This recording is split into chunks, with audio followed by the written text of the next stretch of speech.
fact that he has miraculous powers shows everyone that he is not flawed. Because if he has broken his vows, how can he be Buddha? Then there was another time that Devadatta gave alcohol to an elephant and disturbed the elephant, and when Buddha came along, he released the elephant, hoping that the elephant would trample all over Lord Buddha. So what did Buddha do? Call the police? Sue Devadatta? No. He immediately practiced metta. And his metta is not like ours, his metta is resolved. He raised his hands and thought about great compassion for the suffering being. The wild elephant charged for the Buddha, and in front of the Buddha, kowtowed immediately. He can feel the metta of the Buddha. He can feel the love. And the Buddha himself kowtowed.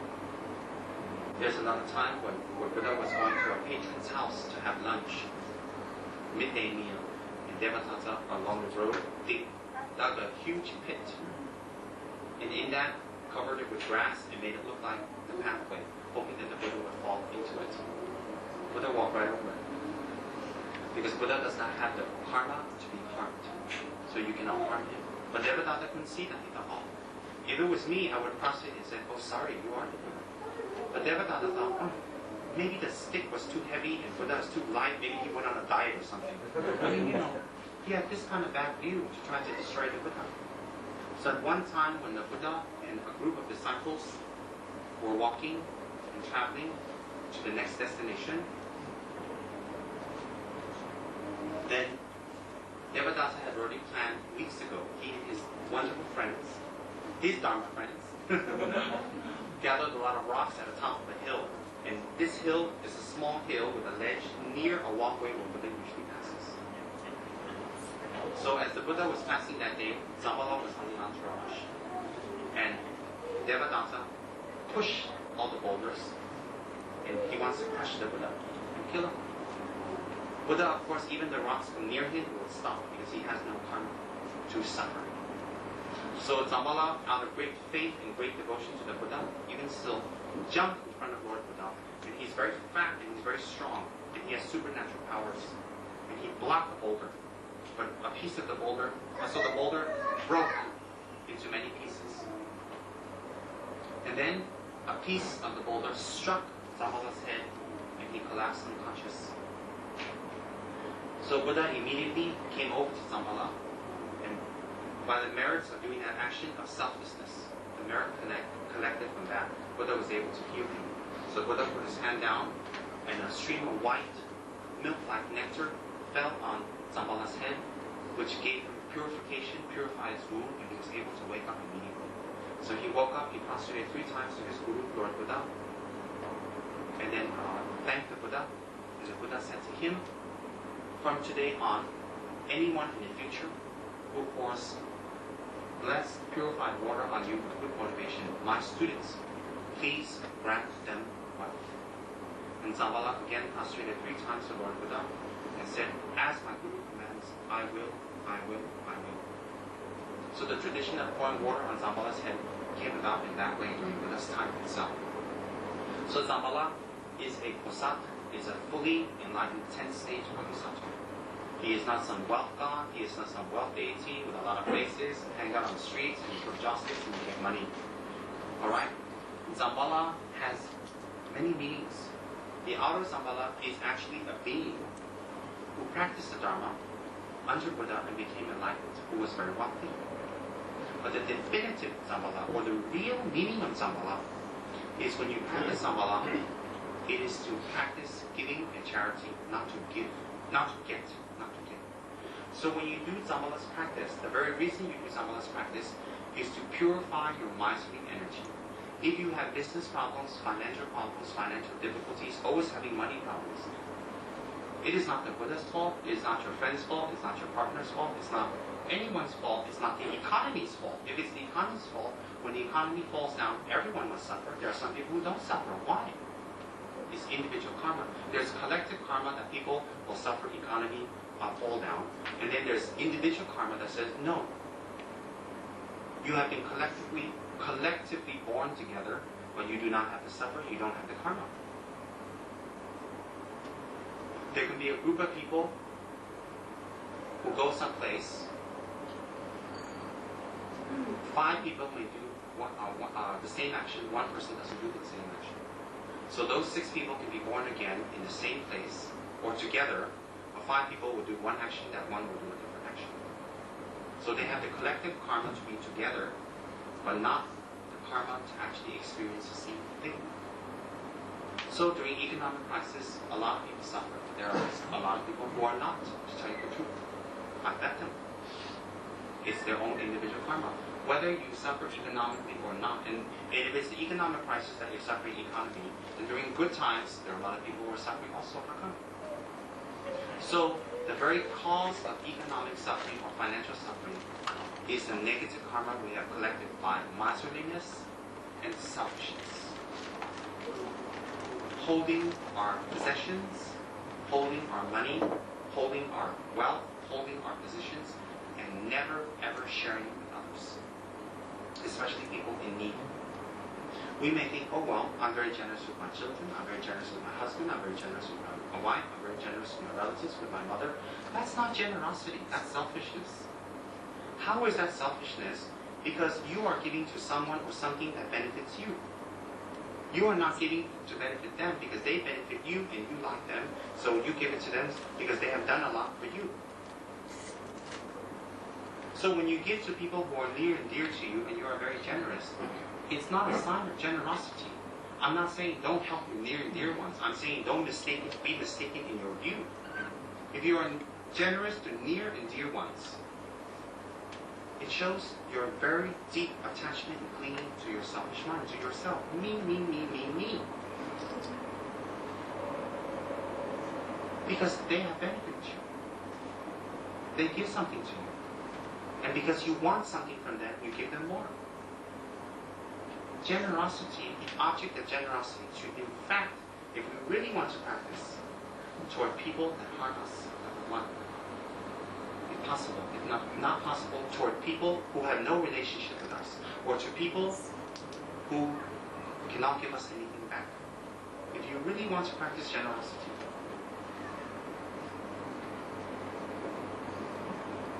and of course, without speaking, if you want to practice generosity, I don't mention this because we're here, but it's just the truth, toward religious institutions, toward the Dharma, to your masters, toward Sangha. Why? Why? Simply because it's a temple? Simply because it's your Guru? Simply because it's a Sangha? No. Because these institutions will bring benefit to others. So when you support these institutions, you are indirectly and directly helping others. That's the reason you support temples and give donations. You buy candles that you can buy 50 cents outside, they're ripping off with $1.50. The reason is because you are supporting a place that will bring benefit to others. So that is real support. Because you don't know who it's going to benefit, when it's going to benefit, how it's going to benefit, or what people. Even it can benefit some of your enemies. But that's real giving. That's why giving to charities, cancer foundations, leukemia foundations, AIDS foundations is beautiful. Because you don't know who it's going to benefit, and those people you know are not going to do anything for you. But the very fact that you can give and help these institutions and places shows you that it's true generosity.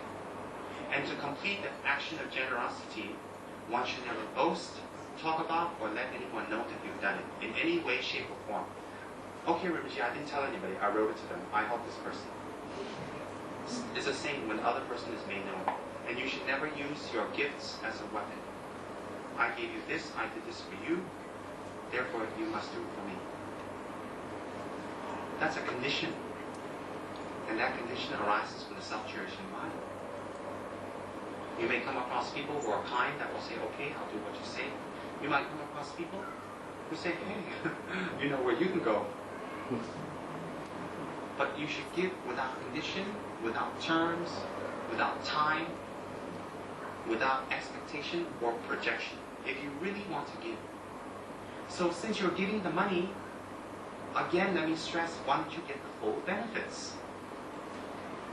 If you're going to give it your hard-earned money that you sweat, blood, and tears for in time, and you give it away to temples, to your Guru, to the Dharma, to the Sangha, give it to your friends, give it away and get the full returns. And how do you do that? Without expectation. Without wanting to get a return. Without expecting something back, good or bad. Good or bad. You give. And you stop there. And you don't let people know.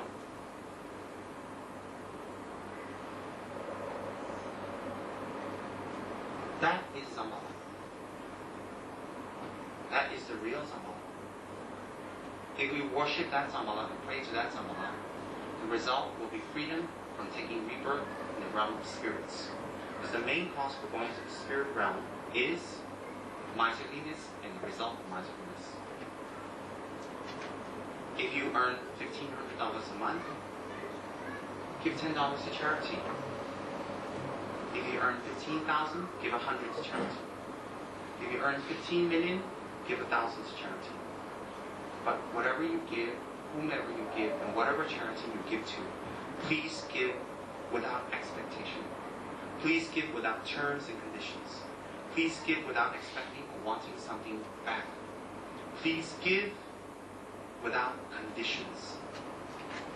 Give with the motivation that this will bring benefit to others.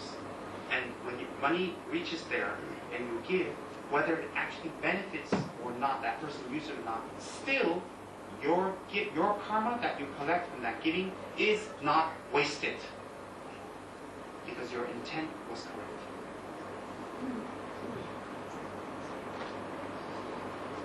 It would be more beneficial, if you really want to talk about karma, it would be more beneficial to meditate on helping and wishing and praying sincerely 100 persons than actually to help one person. Because everything starts from a fault. So to destroy it, and then when we have miserly energy, when we're very selfish and we give to places and things that benefit us only, we are not practicing generosity. We're practicing self-cherishing love, mixed with generosity. From that action, you will collect good karma that will result in good, rich situations in the future. You will be born with wealth and poverty. Wealth and easy to get wealth and avoidance of poverty. Whereas if you give with no expectations, with bodhicitta motivation, loving compassion motivation, when you give, you will get the result of full enlightenment. You will become Samala yourself. So you're giving anyway. You've spent a lot anyway. For some people, $1 is a lot. For some, it's 100. Some, it's 1,000. It's not the amount. You're spending a lot anyway for charities, for temples, for your gurus, etc. But get the maximum benefit from that. And that's not selfish mind. The reason to get maximum benefit is to become enlightened, to give more maximum benefit to others. So you're giving anyway. You're doing it anyway, with or without a good motivation. But do it with a good motivation. Do it immediately with a positive motivation. Then you will get full returns. I think that's very logical. I think that makes a lot of sense. I'm trying to practice that. I try to. I don't dare say I am. I say I try to.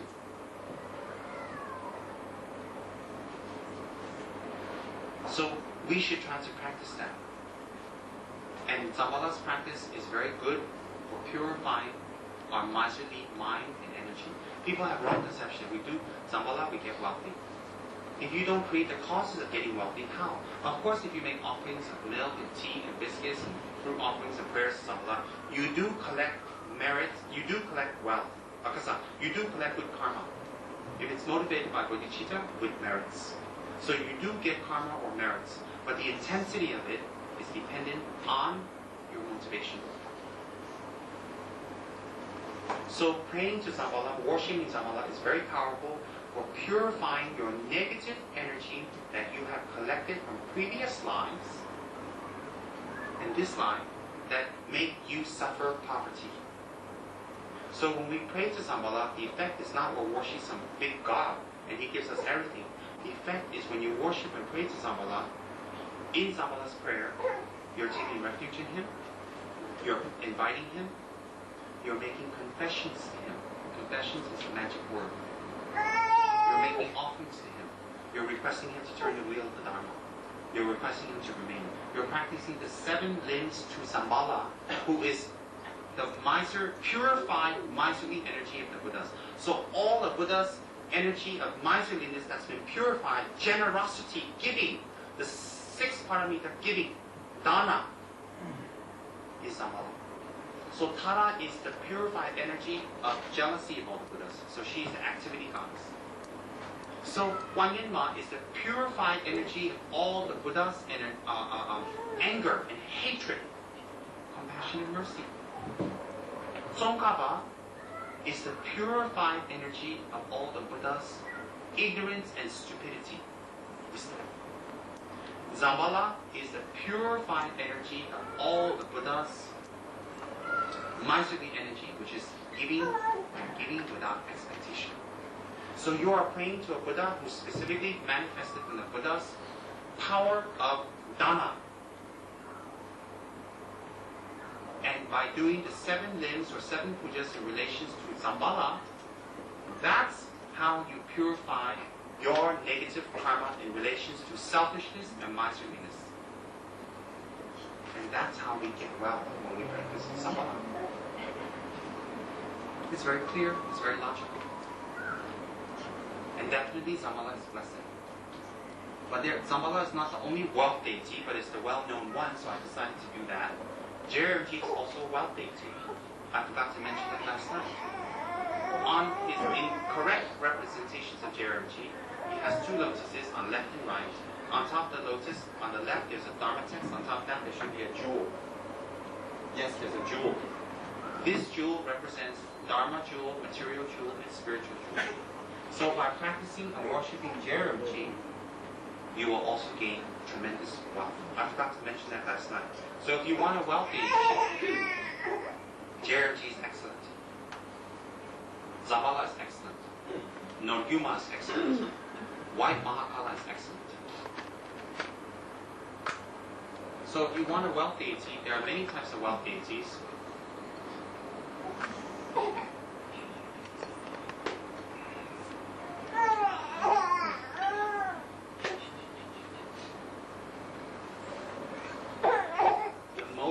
Is, in practice, give without expectation, without terms and conditions. That's the real Shambhala. That's the living Shambhala. And in prayer, when you do that practice in prayer, when you propitiate any of the wealth deities, Tsongkhapa, Shambhala, White Mahakala, Vaishavana, you will definitely purify the negative karma from miserliness, and you will gain wealth. Not only material wealth, but spiritual wealth. Is that clearly understood? So whatever wealth deity we decide to propitiate, that is the term, or that is the motive behind it, or that is the prerequisite or necessity to practice the wealth deity. Very, very important. So today, I will commence with the puja. We'll finish very quickly. It's quite easy. I'll chant it real fast. We like everything fast and express. That's why fast food restaurants are great. This is a fast food center. Alright? We get fast enlightenment, and we get over our teachings fast. Alright? And then we go home and watch TV slowly. We go home and take a bath slowly. We go and count our money slowly. We go to karaoke and hang out slowly. But when we leave the Dharma, we go fast. Right? That's good. Just kidding, just kidding. So, yesterday I encouraged families to have Jeremji statue in their house. I've explained the reason and the blessings about Jeremji yesterday. Here's an example of a beautiful Jeremji. These are 4 sets that will be sent to China soon, that we have bought from the Bodhi bookstore. You can order through him. And then they come with the clothes and with the hats. And then very important is that they're consecrated by the monks, filled with mantras. So if you wish to get it, you should get it immediately. You can have the monks do it for you, and then we can have a mass blessing. Today I'll also consecrate the statue. There are 2 types. There's the Delhi ones made of brass, Delhi. There's the Nepal ones made of copper. So the copper ones are more expensive. The Delhi ones are less expensive because they're brass.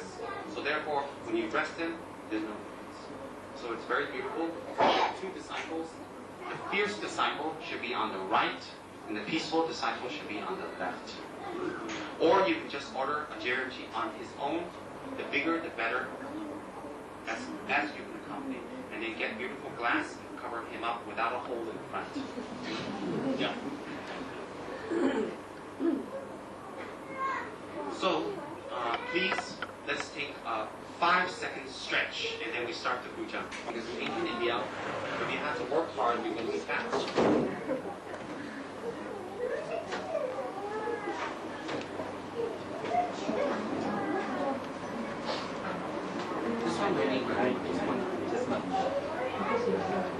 So, Zambala is fat and corpulent, with a beautiful golden body.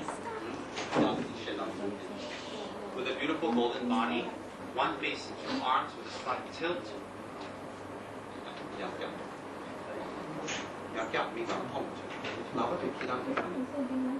Then, in his left hand, he's holding a wish-fulfilling mongoose, which is spitting a lot of jewels out. Spitting a lot of jewels out, wish-fulfilling jewels. Jewels that can fulfill your spiritual and material wealth and your needs. And he wears a crown of a beautiful prince and a beautiful scarf. And his 2 feet are resting on an eye of a conch shell. And he's also wearing a necklace of beautiful blue flowers, whether it's represented here or not. And he's slightly haughty. So he is fat, golden in color, with half his hair tied up, half of it down, with crowns and 6 ornaments representing the fulfillment of the 6 paramitas. And he is golden in color and very beautiful and very corpulent. And his face is not fierce, it's supposed to be slightly haughty. Why? Usually, with all due respect to everyone, usually rich people are on the haughty side, not everyone. So they think they have more money, they can control you more, they are better than you. So Zambala has that look. If you're rich, I've got more than you. So he's showing you a haughty face to subdue your own haughtiness. So he fights fire with fire. So that's the representation. This is the representation. It says in the text exactly that he uses haughtiness to subdue haughtiness. So he shows himself to be haughty. He has a lot of money. He's wealthy. He's got much, much more than you, and that's the truth. And he's enlightened too, right? So he subdues you by saying, I am much more wealthier than you. You can never match me. Therefore, by showing this haughty nature, he subdues your pride and ego.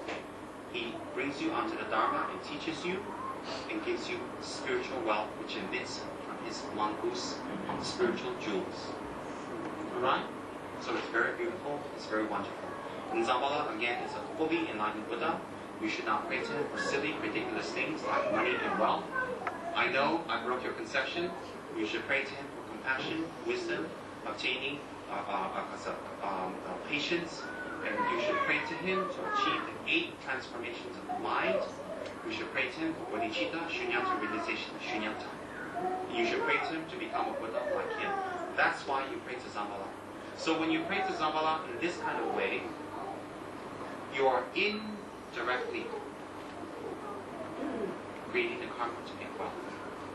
But don't be sneaky. So when we pray to Zambala, please take refuge, and at this time I will give you the mantra. When we focus on this mantra, when you recite this mantra through the puja, which we'll be doing, then please focus that all our energies will go out into the economic regions of this area and bless everyone that's suffering from poverty and difficulty. May everyone have freedom from poverty and difficulty and suffering. Please think like that very, very strongly when we do the puja. Without thinking like that, then we cannot get Zambala's blessings. We will never become wealthy. And we will never be able to come out of our difficulties. So by doing Zambala pujas and Zambala prayers all the time, when you bring fruits and your offerings and flowers, you offer to Zambala, you're offering to a deity that's freed of miserliness. By making an affinity with a deity that's representing freedom of miserliness, you collect the karma to be free from miserliness and purify your karma of miserliness. Therefore, you gain wealth. So by doing this puja and meditation correctly, definitely increase your wealth. And I hope in the future that Wisdom Center here, we can do this puja weekly, which I will conduct while I'm here. So when you come for the future,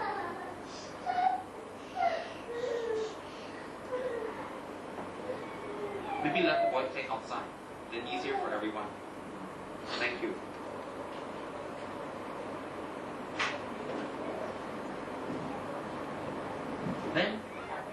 if you worship or pray to Zambala in this way, that's how you can purify negative energy related to miserliness, related to suffering of poverty.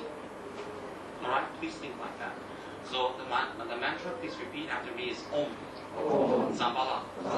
Zalim Jaye. Soha. Om. Zambala. Zalim Jaye. Soha. Om. Zambala. Zalim Jaye. Soha. Om. Zambala. Zalim Jaye. Soha. Om. Zambala. Zalim Jaye. Soha.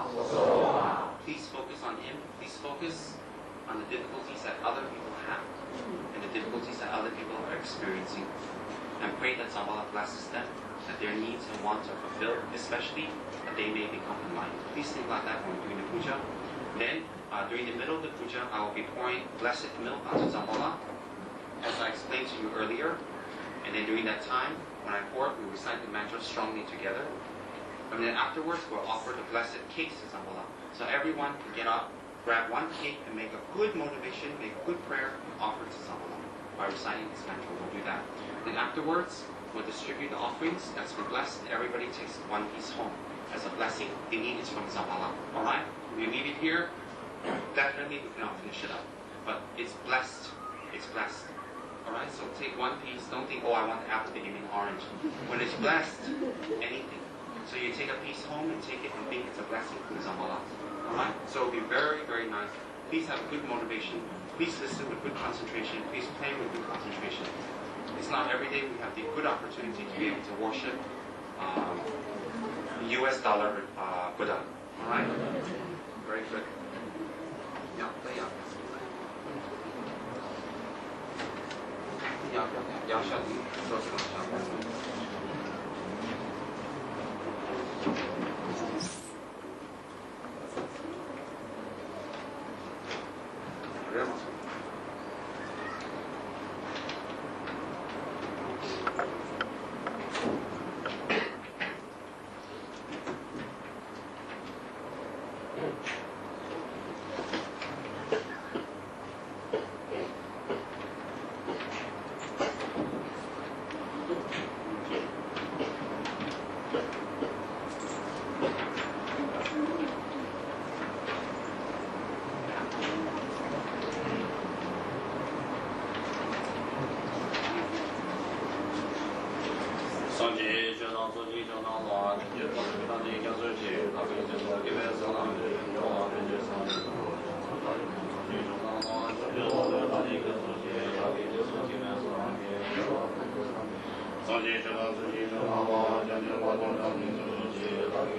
you.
谢谢。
我马当军的艺术上，两一系列就是这些，我就是这个讲说全部就我马啊，我马啊。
先把给这给把的，就那两件事情做，把这个给我做上先把我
Whoever's offered candles at this time, as I earlier offered, very, very auspicious. Very, very auspicious. I'm doing the meditation and prayers now to increase the power of the lamp that's been offered to Zambala for your personal life. And the people who are not able to get candles offered, never mind. Rejoice, it is the same thing.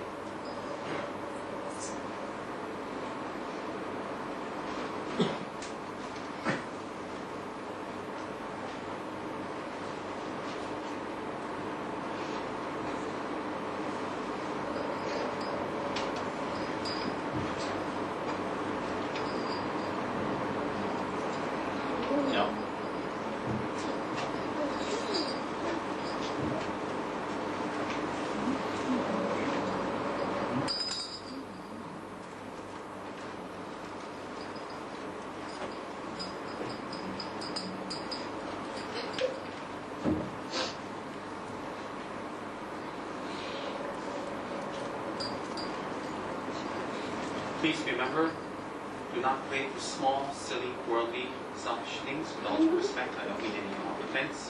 Please pray for higher, most exalted things in relation to Dharma. Please be free of the 8 worldly motives and pray with bodhicitta motivation. May everyone in this economic region who's having problems and difficulties, may they be pleased to be free from economic difficulties and problems. Please think like that very strongly and well. And if you cannot practice bodhicitta 100%, you can sneak yourself in everybody and me. You can say no problem. Samala don't mind.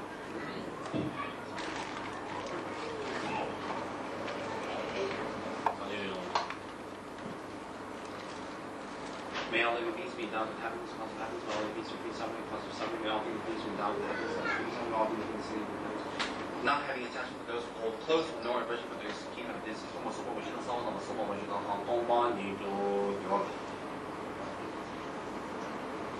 Out of emptiness, when the syllable home comes a protection wheel, at the center of which the syllable plum comes a lotus, when the on comes a moon disc, at the center of this is one's own consciousness in the form of a yellow syllable za.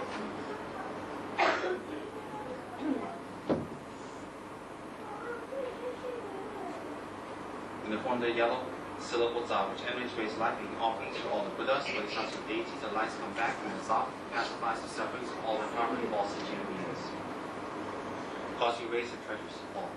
Lights collect back into the syllable za, and once takes the form of Ayasambala with golden color, one face and 2 arms, with the right hand and gesture of the supreme giving, holding the Bijakuba fruit, and the left holding a mongoose, from whose mouth the great treasure of jewels is constantly being emitted.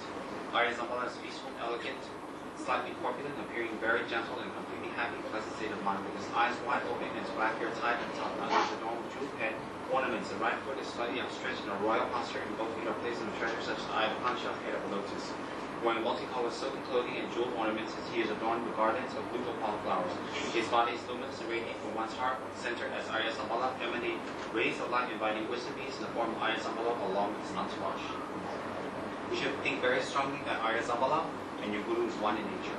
So in this case, we can think that in the heart of Jerimji, Zambala is sitting there, and all the offerings are being made to Zambala, who is in the heart of Jerimji. Why is Zambala in the heart of Jerimji?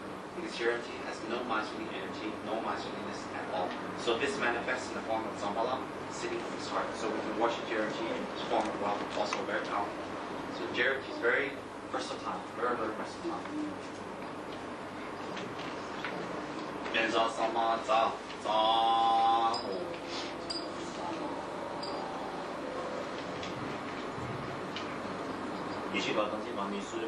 At the forehead is silver home, at the heart of home, against the light rays emanates rays of light, inviting 5 initiated deities and entourage. Please beside the initiation, come for the initiation of Zambala. This initiation is not for you. It's actually inviting the deity and making offerings to the deity. So don't think, oh, initiation.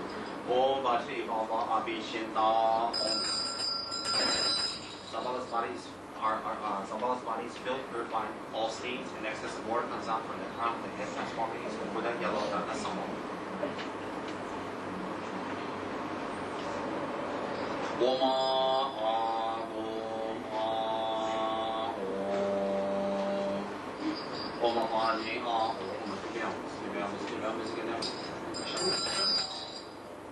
Now we make the 5 sensory offerings to the great Buddha Zambala. So you see the 4 small cake tormas. Mrs. Song can point to one. The tormas, the white ones, right in front of you. Okay, that's a torma, that's a cake. In front of that is light offerings and incense, all of that. So we're offering those sensory things to Zambala. So when I say Om Aya Zambala Sabari Wala Arkum, it means I offer you water. Patian means I offer you water to wash your holy feet. Ube means I'm offering you flowers. Dube means I'm offering you incense. Aloke means I'm offering you light. Yende means I'm offering you perfume. Devinda means I'm offering you food. And Shabda means I'm offering you beautiful sounds. So we're offering these beautiful things to the great Buddha Zambala. The main cake that's in the center, the big one, will offer afterwards, alright? Since we invited Zambala here to reside in Jerimji, we make offerings just like we invited guests to. Oma Aya Zambala Sabari Wala Ako. Oma Aya Zambala Sabari Wala Pajin. Oma Aya Zambala Sabari Wala Kube. Oma Aya Zambala Sabari Wala Kube. Oma Aya Sambala Sabari Wala Adoke Patitanso, Oma Aya Sambala Sabari Wala Kede, Oma Aya Sambala Sabari Wala Gumende, Umudanso, Oma Aya Sambala Sabari Wala Shata.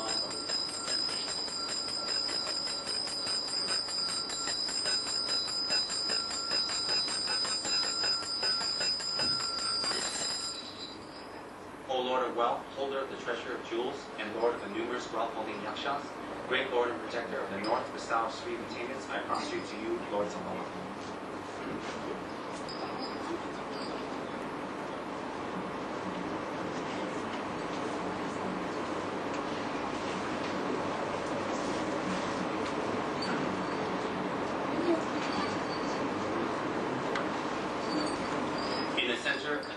In the center of a copper vessel, now, deep pause.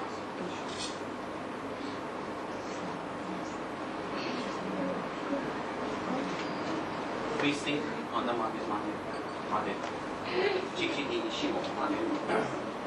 Now you should think that this is the real Arya Sambala present. Don't think that it's a statue or just made of clay or anything. It's been blessed and consecrated. You should think that it's a real Sambala present.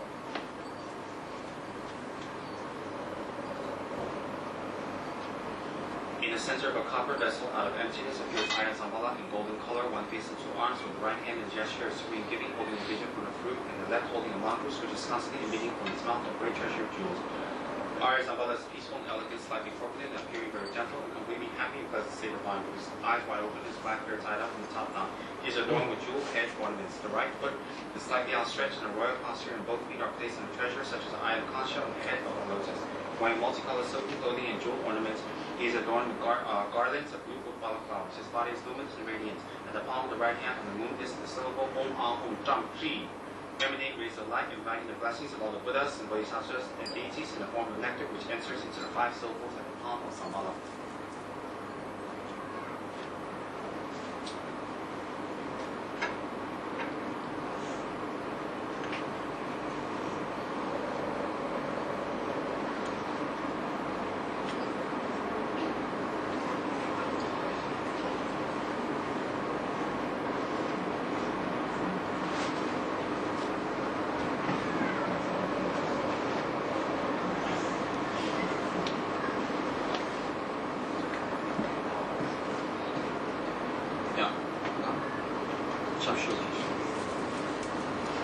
So usually we do this ritual with water, but it's even more auspicious to offer precious milk to Sambala purified. So I will recite the mantra. The mantra has to be recited 108 times, as a 1 round or more. So when we're reciting the mantra, please do not talk, please do not move around. Please focus and concentrate on the Buddha Sambala. Think to yourselves, great Buddha Sambala, remember your vow to your Guru Shakyamuni. Please bestow wealth on us, spiritual wealth, material wealth on us, and please may we be able to gain enlightenment. And most especially, may the problems and difficulties of this area, we dedicate the merits and the economic problems of this people in this area be completely resolved, completely destroyed. Great Sambala, who is the purified energy of miserly energy. Purified energy of miserliness of all the Buddhas. We make offerings to you. Please remember your vows.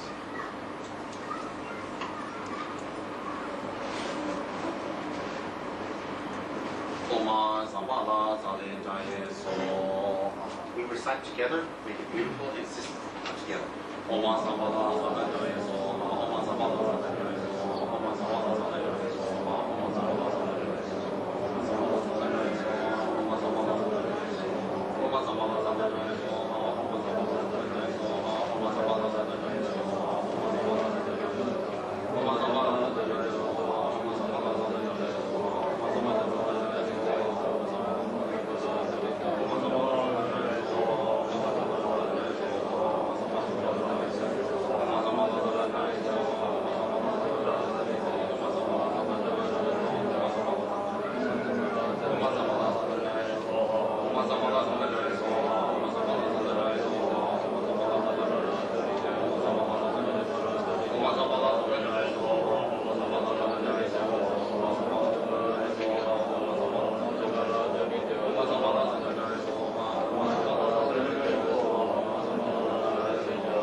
Thank